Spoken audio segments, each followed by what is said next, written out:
காவேரி பாப்பா, கிளம்புங்க கிளம்புங்க, சீக்கிரம் கிளம்பணும்ல, நம்ம ஸ்கூலுக்கு போக வேண்டாமா அப்படின்ட்டு வந்து கிளம்பி வெளில வந்த நேரத்தில் அந்த பாப்பா திருப்பி போய் எதையோ மறந்துட்டு வந்துட்டேன்னு சொல்லிட்டு உள்ளார போக, உடனே என்னடா எங்கன்னு போய் பார்த்தா அந்த பொண்ணு சாமி ரூம் முன்னாடி போய் நின்றுட்டு இருக்கு. ஸோ ப்ரெடிக்ஷனோட ஆரம்பத்திலே வந்து பார்த்தா பக்தியாக வந்து பூஜை ரூமில் நின்று நான் வந்து ஸ்கூலுக்கு போகிறேன். ஸ்கூலுக்கு போயிட்டு வந்து இதுக்கப்புறம் வந்து அங்கே எனக்கு நிறைய ஃப்ரெண்ட்ஸ் கிடப்பாங்க. ஆனால் எனக்கு எவ்வளோ ஃப்ரெண்ட்ஸ் கிடைச்சாலும் எனக்கு வந்து ஒரே ஒரு ஆசை தான், எனக்கு எங்கள் அம்மாவை பார்க்கணும்.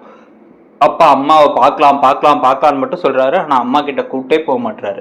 எல்லாத்துக்கும் அப்பாவும் இருக்காங்க அம்மாவும் இருக்காங்க, எனக்கு மட்டும் ஏன் அம்மா இல்லை, அம்மா எங்கே போனாங்க அப்படின்னு கேட்டால் ஒழுங்காக பதிலும் சொல்ல மாட்டுறாரு. நான் ஸ்கூலில் போய் நல்லா படித்து நல்லா மார்க் எடுத்தால் எனக்கு என் அம்மாவை பார்த்தே தீரணும், அதை வந்து நீங்கள் தான் எப்படியாச்சும் ஏற்பாடு பண்ணணும் அப்படின்னு சாமிகிட்ட சொல்ல இந்த பக்கமாக விஜய் கண்கலங்கிடுறாரு. தாத்தா எப்பயும் போல் அந்த பக்கமும் இந்த பக்கமும் நடந்துக்கிட்டு இருக்காரு. ஏன் தாத்தா நீங்கள் இன்னமும் எல்லாத்தையும் உண்மையை சொல்லாமல் இருக்கீங்கன்னு நம்ம நினச்சிட்டு இருக்கும் பொழுதே டக்குன்னு வந்து பார்த்தா இப்போ இவங்க வந்து வேகமாக கிளம்பி இப்போ ஸ்கூலுக்கு கிளம்பி போகலான்னு போயிடுறாங்க. ஸ்கூலுக்கு போனோடனே வந்து எல்லா குழந்தைங்களும் வெல்கம் பண்ணி கூப்பிட்டு போகிறதுக்கு அங்கே டீச்சர்ஸ் எல்லாம் நின்றுட்டு இருக்காங்க.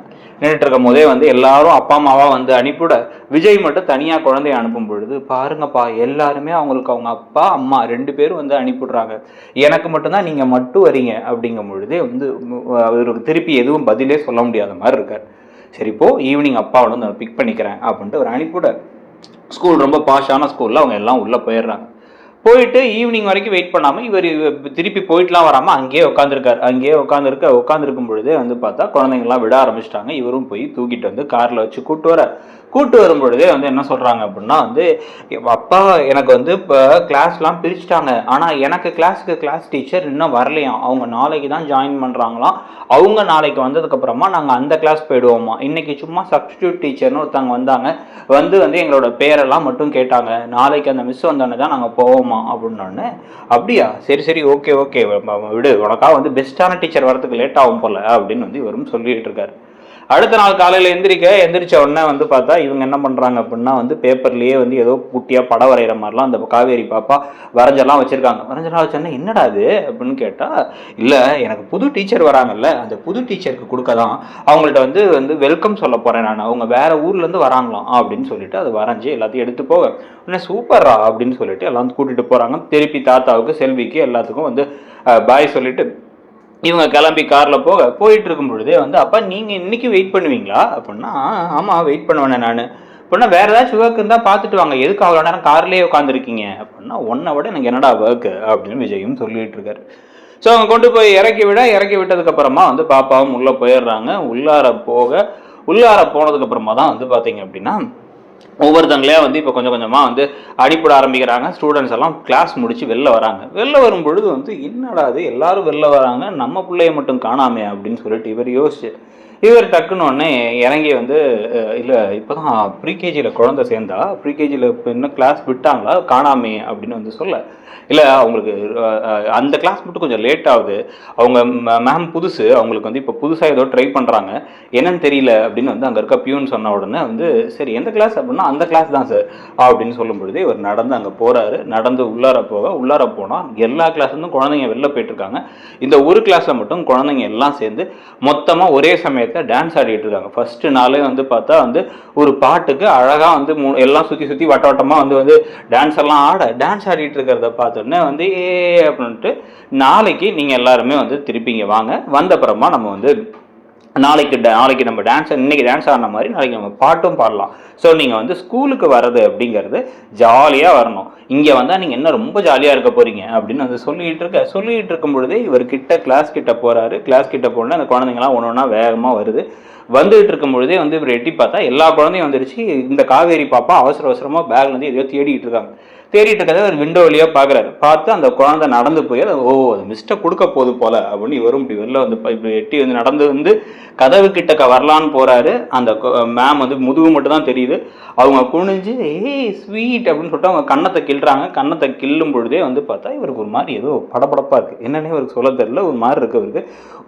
என்னடா அது அப்படின்னு சொல்லிட்டு பதட்டமாக இருக்கே அப்படின்னு யோசிச்சுட்டு இருக்கும்போது ஏதோ இனம் புரியாத ஒரு கலக்கமாக இருக்கே அப்படின்னு வந்து யோசிக்கும் பொழுது அப்போ வந்து பார்த்தா அந்த மேம் அந்த குழந்தைய அப்படியே தூக்கி வச்சு வந்து, உன் பேர் என்ன அப்படின்னு கேட்க, அவங்க வந்து பாப்பா வந்து காவேரி அப்படின்னு சொல்ல, ஹே வாவ் அப்படின்ட்டாங்க. அப்படின்ட்டு வந்து என் பேரும் காவேரி தான் அப்படின்னு அவங்க சொல்ல, டக்குன்னு இப்படி நிமிந்து பார்க்குறாரு இப்போ விஜய். அவங்க அப்படி திரும்புகிறாங்க. திரும்பும் பொழுது வந்து பார்த்தா கண்ணாடியெல்லாம் போட்டுட்டு நல்லா சாரியில் வந்து இந்த காட்டன் சாரீலாம் கட்டி ஒரு எலகண்டான டீச்சராக யார் நின்றுட்டு இருக்கா அப்படின்னு வந்து பார்த்தா காவேரி நின்றுட்டு இருக்காங்க. காவேரி கையில் வேற குட்டி காவேரியை வச்சுக்கிட்டு இருக்காங்க. அம்மாவையும் பொண்ணையும் ஒன்றா பார்த்து காலையில் தான் சாமி கும்பிட்டு போயிட்டு இருந்தோம். இப்போ இது எப்படா எங்கள் அம்மாவை காமிப்பீங்கன்னு சொல்லி கேட்டுட்டு போன குழந்தை நிஜமாவே வந்து அவங்க அம்மாவோட நிற்கிறத பார்த்து ஒரு செகண்ட் ஒன்றுமே புரியல. அப்படியே ஒரு மாதிரி திகச்சு போய் நிற்கிறாரு. திகச்சு போய் அப்படியே ஷாக் ஆகி நின்றுட்டு இருக்கும் போதே வந்து உங்கள் அம்மா அப்பாலாம் வெயிட் பண்ணுவாங்கல்ல போங்க அப்படின்னா எங்கள் அப்பா மட்டும்தான் நிற்பாரு, எங்கள் அம்மா வந்து எங்கள் அப்பா எங்கன்னே சொல்ல மாட்டுறாரு, காமிக்கவே மாட்டுறாங்க அப்படின்னு வந்து சொன்ன உடனே உங்களுக்கு டைட்டாக புரிஞ்ச உடனே சரி அப்பா நிற்பாங்கல்ல போகலாம் வாங்க நானும் எப்படியே கிளம்பிட்டேன் அப்படின்னு அவங்க கிளம்பி வெளில நடந்து வரலாம். இப்படி திரும்பி பார்த்தா கதவு கிட்டக்கு இவர் அப்படியே உறைஞ்சி போய் நின்றுட்டு இருக்காரு. நின்றுட்டு எக்ஸ்கியூஸ் மீ யார் சார் என்ன வேணும் அப்படின்னு வந்து இவங்க கேட்க ஆரம்பிக்கும் போது அவருக்கு எதுவுமே வார்த்தையே வரல. அப்படியே வந்து அதிர்ச்சியில் அப்படியே பார்த்துக்கிட்டு இருக்க. இவர் மனசில் எல்லாமே ஓடுது. காவேரிக்கு மேலே இருக்கவருடைய நினைவுகள் எல்லாமே அப்படியே மாறி அடுத்தடுத்து வந்துகிட்டு இருக்கும் பொழுது அப்பா அப்படின்னு வந்து காவேரி பாப்பா கத்துது. ஓ உங்க அப்பாவா அப்படின்னு ரொம்ப ஸ்வீட் சைல்டு சார் அப்படின்னு சொல்லிட்டு வந்து அவங்க அப்படி கொடுக்க பார்க்கும் பொழுது இவர் அப்படியே பார்த்துட்டே இருக்காரு. கண்ணெல்லாம் அவர் கலங்கிருக்கு. அவங்களுக்கு ஒன்றும் புரியல. அந்த குழந்தைய அப்படியே தூக்கினதுக்கப்புறமா இவர் தூக்கினதுக்கப்புறம் உடனே வந்து காவேரி நாளைக்கு நம்ம பார்க்கலாம், okay bye from Kaveri ma'am அப்படின்னு சொல்லிட்டு இவங்க வந்து வேற வந்து சொல்லிட்டு கணத்தை பிடிச்சி கிள்ளிட்டு அப்படியே அவங்க விஷயம் நடந்து போறாங்க. இவருக்கு ஒன்றுமே புரியல. கூப்பிட கூட தோணலை அவருக்கு. ஏன்னா வந்து இவருக்கு இன்னும் அதிர்ச்சியே இவருக்கு விலகலை. அப்படியே அதிர்ச்சியாகி பார்த்துட்டு இருக்க. அவங்க போயிட்டே இருக்கவங்க திரும்பி பாய் அப்படின்னு கை காமிக்கிறாங்க சிரிச்சுட்டு. இவருக்கு அப்படியே வந்து இவர்கிட்ட காவேரி பாய் சொன்ன நினைவுகள் இதே மாதிரி வந்து அவங்க அம்மா கூட சண்டையில் இருந்த போது வந்து அந்த வீட்டில் போய் ரோட்டோரமாக இறக்கி விடும் போது அவங்க நடந்து போயிட்டே இருக்கும் போது திரும்பி பாய் சொல்றதெல்லாம் ஞாபகத்துக்கு வருது. பார்த்தோன்னே இவருக்கு இது நம்ம காவேரி தான் அப்படின்னு தெரியுது.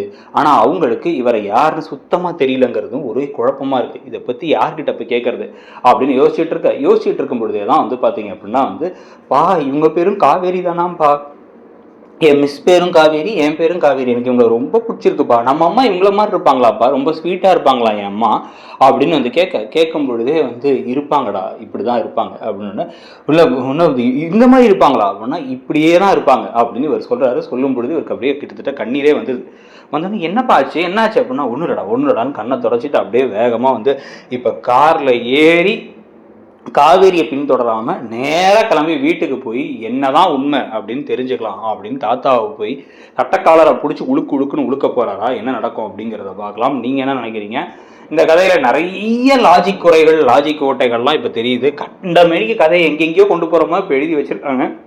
ஆனால் இது அட்லீஸ்ட் இன்ட்ரெஸ்டிங்காவாச்சும் இருக்குமா அப்படிங்கிறத பார்க்கலாம். நீங்கள் என்ன நினைக்கிறீங்க? இப்போ கதை போகிற போக்கை பற்றி உங்களுடைய கருத்து என்ன அப்படிங்கிறத சொல்லிட்டு இந்த பக்கம் சிறகடிக்காசையில் மனோஜ் வீட்டையே பறி கொடுத்துருவார் போல ரோகிணி விஷயத்தையும் ஒரு பயங்கரமான திருப்பம், அந்த பக்கம் பாண்டியன் ஸ்டோர்ஸில் தங்கமயில் அஞ்சரின்னு இன்னொரு முக்கோண கதை அப்படிங்கிற விஷயங்கள்லாம் வரப்போகுது. அதுக்கான ப்ரெடிக்ஷன்ஸ் எல்லாம் பாருங்கள். உங்களுக்கு பிடிச்சிருந்தா சப்ஸ்கிரைப் பண்ணிக்கோங்க நம்ம சேனலை. அதே மாதிரி அந்த பெல் ஐக்கானையும் கிளிக் பண்ணிட்டீங்க அப்படின்னா தான் நோட்டிஃபிகேஷன்ஸ்லாம் உங்களுக்கு உடனுக்குடன் வரும். உங்களுக்கு என்ன தோணுது? நீங்கள் பார்க்கறதுல எந்த சீரியல் பிடிச்சிருக்குங்கிறதையும் சொல்லுங்கள். தேங்க்யூ.